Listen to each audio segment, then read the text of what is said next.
Welcome to the Slop Temple. We pray this video helps.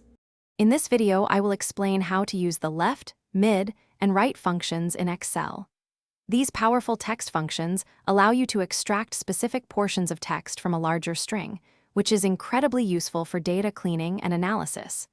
We'll cover each function individually, looking at their syntax and providing clear examples so you can confidently apply them in your spreadsheets.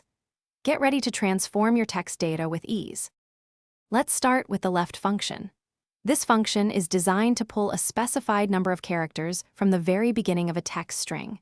You simply tell Excel which text you're working with and how many characters you want to retrieve from the left side. Imagine you have product codes and only need the first 3 digits. Left is perfect for that. It's straightforward and incredibly efficient for initial data segmentation. Next up is the right function, which works similarly to left but from the opposite end of your text string. If you need to extract characters from the end, this is your go-to. Perhaps you have file names and only need the last 4 characters representing the extension like XLSX. Just specify the text and the number of characters from the right, and Excel will do the rest.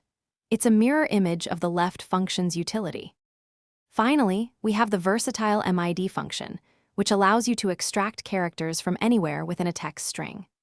This function requires 3 pieces of information: the text itself, the starting position for your extraction, and the number of characters you wish to retrieve from that point.